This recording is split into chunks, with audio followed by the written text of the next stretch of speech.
Hi guys, how's everyone? I hope all of you are staying home and staying safe. I think it's a constant thing. You might be, if you watch all the videos in the beginning, you'll find Ankana ma'am saying the same thing everywhere. Which reminds me, I should quickly introduce myself. So I'm Ankana, your SST Social Science Master Teacher at Vedantu, who hopes that all her bachas are staying home, staying safe, and are enjoying themselves and are enjoying these sessions as well. So a very warm welcome to the fifth and last session of Nationalism in India. However, we are going to have doubt and menti session. It's just that we are going to finish the text today. आज हम देखेंगे कि क्या conclusion हुई इस nationalism in India की finally, right? So let's get started without any further ado. But before that, I would quickly like to discuss the answers of the previous session, the questions that I gave you. And I was really glad that a lot of you have answered it in the comment box. Make sure you keep doing it because I love them answers and it just makes me understand like how much you guys are getting a hang of the content that is being explained to you and it helps me move further. और बिल्कुल मत भूलना कि आपको जो भी doubts है वो कहाँ डालने हैं, कमेंट बॉक्स में, ताकि मैम डाउट और मेंटी वाले सेशन में उन डाउट्स को पिक करके आपके साथ डिस्कस कर सके, राइट? चलो स्टार्ट करते हैं. क्वेश्चन नंबर 1 के आंसर से. It was Indian merchants. Question number 2 was Purushottam Das Thakur Das, and question number 3, which was the homework question, was members of the Congress. और किन लोगों ने ये जवाब सबसे जल्दी दिया था? Avni Bansal, Saroj Baheti and Insha Khan. Congrats my dear बच्चों, I'm so proud of you. Guys remember, आप सबका भी नाम इस लीडर बोर्ड पे यहाँ आ सकता है. आपको क्या करना है? बस वीडियो को लाइक करना है, चैनल को सब्सक्राइब करना है and you have to make sure कि आप इस चीज का जवाब, जो भी सवाल पूछे जा रहे हैं, सबसे पहले दे रहे हो. और कहाँ? कमेंट बॉक्स में, सिर्फ लाइव चैट में नहीं, वरना गड़बड़ हो जाएगी. चलो फटाफट से देखते हैं आज का इंडेक्स क्या है. So today we are going to talk about the limits of civil disobedience movement, the sense of collective belonging, conclusion of the chapter and of course the most important 1 mark questions जो हर एक session के and में आता है, जो हमारे exam के पर्सपेक्टिव के लिए बहुत इंपॉर्टेंट है. इसलिए make sure that you are going to stay tuned throughout the session and then you will have your homework question. So let's get started with the limits of civil disobedience movement.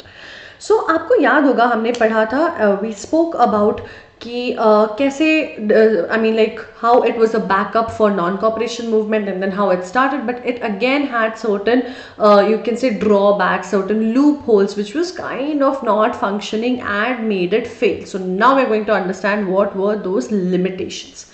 तो सबसे पहले बात करते हैं कि किन लोगों ने इस मूवमेंट को सपोर्ट किया था, कितने लोग इस चीज में पार्टिसिपेटिव थे.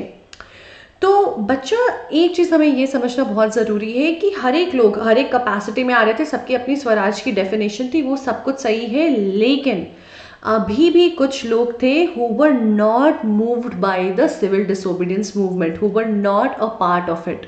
और ये लोग कौन थे? They were the untouchables. ठीक है, ये जो untouchables थे उनके लिए बात हो रही है. ये लोग अपने आप को 1930s के बाद से दलित्स की तरह एड्रेस करने लग गए थे. तो इनका जो पार्टिसिपेशन था मूवमेंट में वो बहुत लिमिटेड था. और ऐसा क्यों था? तो अभी तक, और ये कांग्रेस की करनी थी, ठीक है, ये कांग्रेस की वजह से था. We can not exactly blame Congress, but Congress could have help the situation.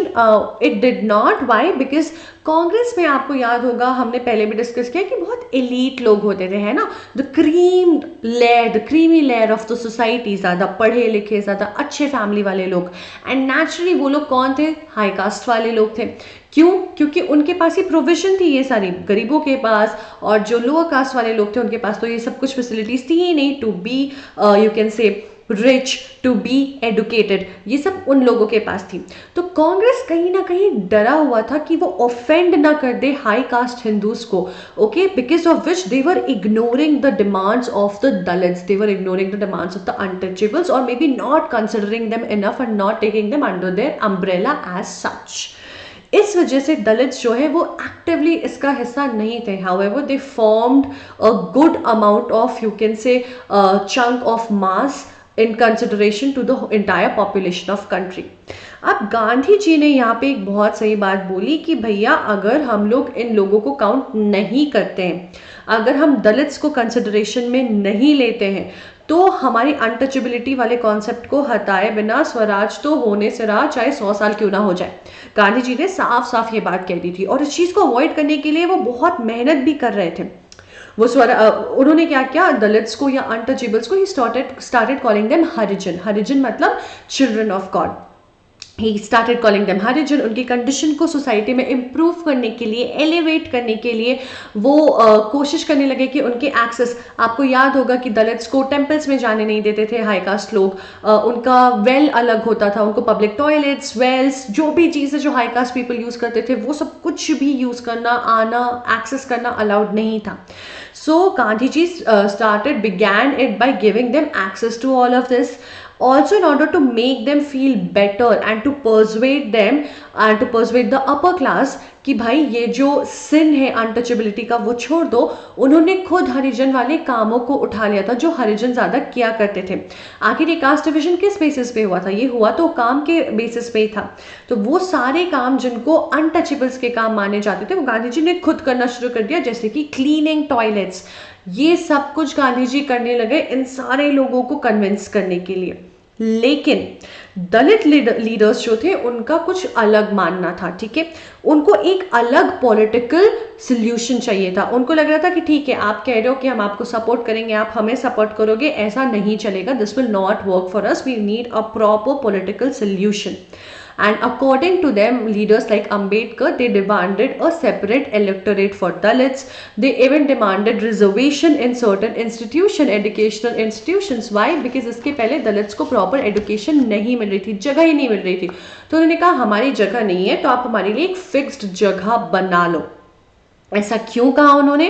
क्योंकि उन्हें लगता था कि पॉलिटिकल एम्पावरमेंट, अगर उन्हें पॉलिटिकली एम्पावर कर दिया जाए तो ये जो सोशल डिस्क्रिमिनेशन है, ये जो सोशल डिसेबिलिटी है उनके अगेंस्ट, वो रिजॉल्व हो जाएगी। लेकिन गांधी जी इस चीज़ पे अग्री नहीं कर रहे थे, उन्हें थोड़ा बुरा लगा। उन्होंने कहा हम अपनी पूरी कंट्री को यूनिफाई करने की कोशिश कर रहे हैं, हम सब साथ में आना चाह रहे हैं। अगर हम यहाँ पे अभी एक सेपरेट इलेक्टोरेट यहाँ पे अगर हम you can say conduct करते हैं, if we actually form a separate electorate for everyone, it will not look like we are integrated into the society. हम इकट्ठे unified नहीं दिखेंगे and it will make us look weak in front of the you can say the Britishers. However, जो Britishers थे वो बहुत smart थे, उन्होंने ना अंबेडकर की बात मान ली थी। They agreed to their whatever conditions were there, they considered to it, as a result of which Gandhi ji बहुत अपसेट हो गए थे और उसकी वजह से वो बिल्कुल फास्ट पे बैठ गए। उन्होंने कहा या तो मैं मर जाऊंगा या तो तुम लोग बात चेंज करो, और इसलिए अंबेडकर जी ने फाइनली गिव अप कर दिया। उन्होंने कहा ठीक है भैया गांधी जी, आप जो बोल रहे हो हम वो ही करेंगे, लेकिन आपको भी हमारी बात थोड़ी सी तो माननी पड़ेगी। इसलिए इन दोनों पार्टीज ने मिलकर के, अनटचेबल्स के लीडर्स ने और कांग्रेस के लीडर गांधी जी ने, not he was exactly not the leader guys, but it was the Congress under Gandhi at that time, right. So इन दोनों ने मिलकर के एक पैक्ट साइन की, एक दोस्ती की, एक कंडीशन के साथ, जिसे हम कहते हैं पूना पैक्ट ऑफ सितंबर 1932। अब इस पैक्ट में क्या था? यहाँ पे दलित्स को, अनटचेबल्स को एक रिजर्वेशन दे दी गई प्रोविंशियल और सेंट्रल लेजिस्लेटिव में। तो दोनों की बात, एक विन विन सिचुएशन क्रिएट हो गया और एक यूनिफाइड इंटीग्रेटेड फ्रंट पे वो ब्रिटिशर्स के अगेंस्ट खड़े हो गए। पर ये तो अनटचेबल्स की बात थी। एक और सेक्शन था माइनॉरिटी का, जो कि थे मुस्लिम्स। आपको याद होगा हमने बात किया था खिलाफत मूवमेंट के बारे में, जब वो स्वराज के लिए सपोर्ट में आ रहे थे नॉन कॉपरेशन मूवमेंट के टाइम पे। यहाँ पे कई सारे लोग इकट्ठे हुए थे टू वर्क टुगेदर खिलाफत मूवमेंट के टाइम पे, जब वो खलीफा के लिए पूरी जगह सब खड़े हो रहे थे, and Congress was helping them as well. लेकिन इस मूवमेंट के बाद जो हिंदू मुस्लिम की दोस्ती थी, जो उनका साथ था, वो थोड़ा ठंडा पड़ गया था। Okay, it was not very ignited जितने फोर्स में उस टाइम लोग आए थे, और मुस्लिम्स को थोड़ा एलियनेटेड फील होने लगा। उन्हें लगा कि उन्हें बाहर छोड़ दिया गया है, उन्हें इकट्ठा लेकर के कांग्रेस नहीं चल रही है नॉन कॉपरेशन मूवमेंट के बाद से, और ये जो डिफरेंसेस है वो कहीं ना कहीं बढ़ते जा रहे थे। और इसलिए उन्होंने क्या किया, इस डिफरेंस को खत्म करने के लिए उन्होंने भी कुछ कंडीशंस रख दी हैं, ठीक है। मोहम्मद अली जिन्ना उनके लीडर थे उस टाइम पे, उन्होंने भी कहा कि ठीक है भैया, जैसे कि दलित्स को रिजर्वेशन चाहिए, हमें भी कुछ रिजर्वेशन चाहिए, ठीक है। लेकिन इसके ऊपर जो है हिंदू महासभा ने स्ट्रांगली कह दिया कि नहीं, हम इस चीज़ को बहुत स्ट्रांगली अपोज करते हैं, जिसने अगेन मुस्लिम्स को थोड़ा ऑफेंड भी कर दिया, उसकी वजह से वो थोड़े से बैकफुट पे भी चले गए थे। It created differences over the question of representation in the future assemblies. Muslims बहुत ज़्यादा कंसर्न थे, उन्हें लग रहा था कि हिंदूज क्योंकि मेजॉरिटी है वो उन्हें बहुत डोमिनेट कर देंगे और उनकी में नहीं चलेगी, और ये कहीं ना कहीं हिंदू महासभा के फॉर्मेशन ने उनको प्रूव भी कर दिया था। बट गांधी जी इस डिफरेंस को मिटाना चाह रहे थे, हाउएवर ये इतना सक्सेसफुली हो नहीं पाया, ठीक है। अब इसके साथ क्या हुआ कि हर एक कम्युनिटी अपने अपने तरह से was organizing their own religious procession, because see everyone wants, हमारा एनिमी तो कॉमन था, ठीक है, हम आपस में भी दुश्मनी कर रहे हैं, but we also had a common enemy.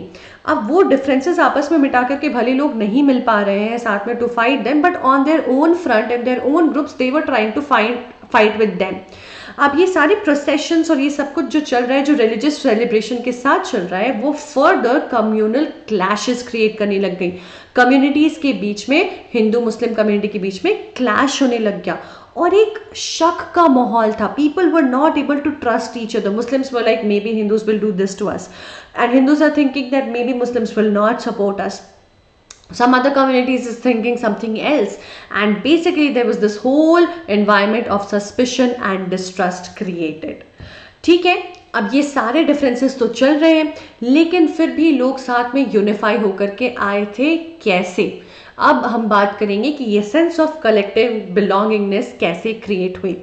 सो बच्चों, सबसे पहले let's recall what is nationalism. Nationalism क्या है? हम जो ये पूरा नेशनलिज्म इन इंडिया पढ़ रहे हैं, नेशनलिज्म था क्या? हमने एकदम शुरुआत में बात की थी कि nationalism is the sense of belongingness towards nation among people who have common culture, common history, common language, some of these things that they connect on and have and develop their own identity.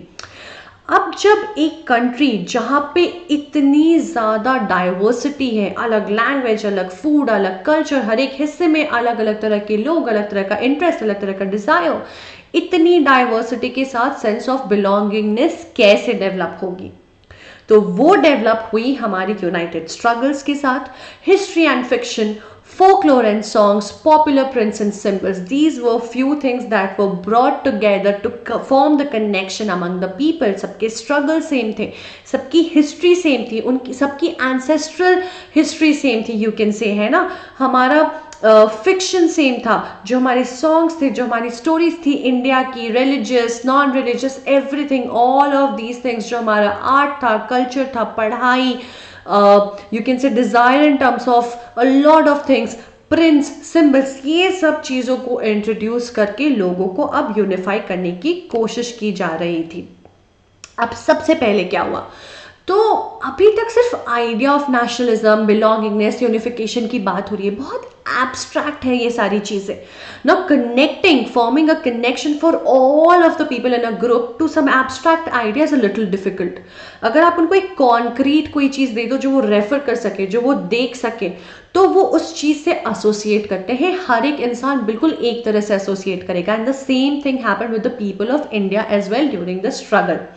तो जो images create किए जा रहे थे which would bring the sense of belongingness, तो ये जो patriotism की भावना थी, नेशनलिज्म की भावना थी, इन सबको एक इमेज देने की कोशिश की गई, एक कॉन्क्रीट फॉर्म में प्रेजेंट करने की कोशिश की गई, ताकि लोग उससे आइडेंटिफाई कर सके, रेजोनेट कर सके, रिलेट कर सके। ठीक है, तो जब ये आइडेंटिफिकेशन के लिए हमने एक इमेज क्रिएट किया, लोग अब उससे एसोसिएट करने लगे।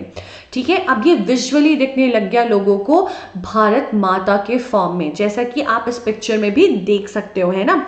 एक ये विजुअलाइजेशन दी गई जिसको देख करके अब लोग कह सकते थे हाँ ये भारत माता है, ये हमारी माता है, इनसे हम एसोसिएट करते हैं, हम इनके बच्चे हैं, ये हमारा मदरलैंड है, and that created a sense of belongingness.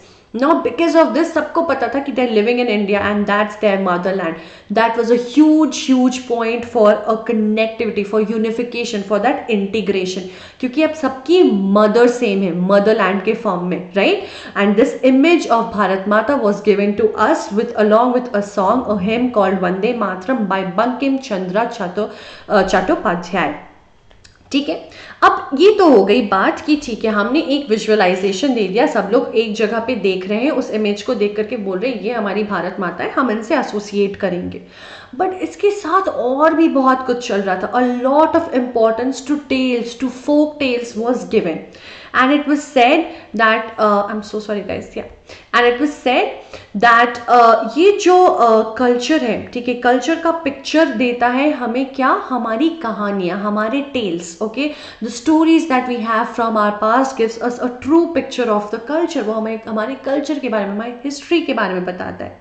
पर ये जो हिस्ट्री थी हमारी, वो कहीं ना कहीं टेंट हो रही थी, डिस्टॉर्ट हो रही थी। क्यों? क्योंकि इतने सारे एक्सटर्नल फोर्सेस आए हुए थे, आउटसाइड फोर्सेस लाइक ब्रिटिशर्स, वो हमारी हिस्ट्री को टेंट कर रहे थे, धब्बा लगा रहे थे उसके ऊपर। इनको साफ करना बहुत ज़रूरी था, हमारे फोक ट्रेडिशन को प्रिजर्व करना, प्रोटेक्ट करना बहुत ज़रूरी था। और क्यों? क्योंकि ये हमारे नेशन के आइडेंटिटी को और हमारे एक सेंस ऑफ प्राइड को डेवलप करता है, और इसलिए हमारा हिस्ट्री ग्लोरीफाई होना चाहिए।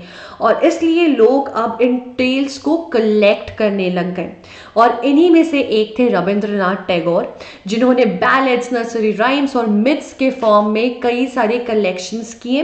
एंड ही ऑल्सो, एंड क्यों? क्योंकि people were taking sense of pride in this, in their history, in their folk, in their art, in their rhymes, in their rhythms. जो सारे लीडर्स थे उन्होंने रियलाइज किया कि ये सारे जो सिंबल्स है ना, this is what is going to help all of the people to get unified. This is something very very powerful that they can use to unify people, and that is what they started doing. Similarly Madras में अब क्या हो रहा था, नतेशा शास्त्री ने publish किया था एक मैसिव 4 वॉल्यूम का collection of Tamil folk tales, ठीक है, तमिल में जो फोक टेल्स थे, which was called the folklore of southern India.